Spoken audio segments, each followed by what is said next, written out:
माँ वैष्णो देवी की कथा। आपने जम्मू की वैष्णो माता का नाम अवश्य सुना होगा।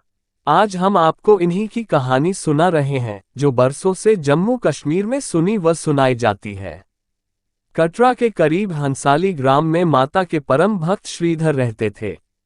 उनके यहाँ कोई संतान न थी। वे इस कारण बहुत दुखी रहते थे। एक दिन उन्होंने नवरात्रि पूजन के लिए कुंवारी कन्याओं को बुलवाया। माँ वैष्णो कन्या वेश में उन्हीं के बीच आ बैठी। अन्य कन्याएं तो चली गईं, किंतु माँ वैष्णो नहीं गईं। वह श्रीधर से बोली, सबको अपने घर भंडारे का निमंत्रण दे आओ। श्रीधर ने उस दिव्य कन्या की बात मान ली और आसपास के गांवों में भंडारे का संदेश पहुंचा दिया। लौटते समय गोरखनाथ व भैरवनाथ जी को भी उनके चेलों सहित न्योता दे दिया। सभी अतिथि हैरान थे कि आखिर कौन सी कन्या है जो इतने सारे लोगों को भोजन करवाना चाहती है। श्रीधर की कुटिया में बहुत से लोग बैठ गए। दिव्य कन्या ने एक विचित्र पात्र से भोजन परोसना आरंभ किया। जब कन्या भैरवनाथ के पास पहुंची तो वह बोले, मुझे तो मांस व मदिरा चाहिए।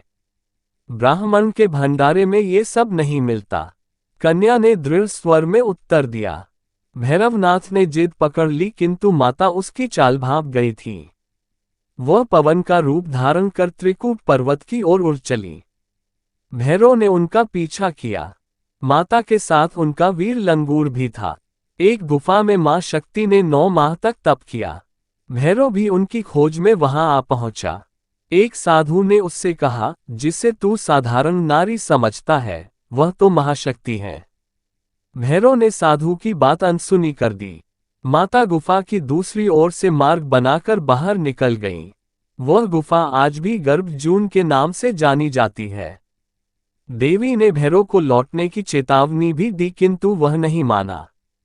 मां गुफा के भीतर चली गईं। द्वार पर वीर लंगूर था। उसने भैरव से युद्ध किया। जब वीर लंगूर निढाल होने लगा तो माता वैष्णो ने चंडी का रूप धारण किया और भैरव का वध कर दिया। भैरव का सिर भैरव घाटी में जा गिरा।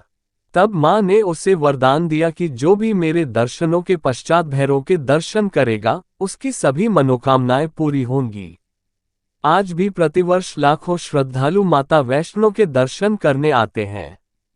गुफा में माता पिंडी रूप में विराजमान है। इसी भगवान की वीडियो देखने के लिए सब्सक्राइब करें चैनल को और बेल आइकॉन दबाएं।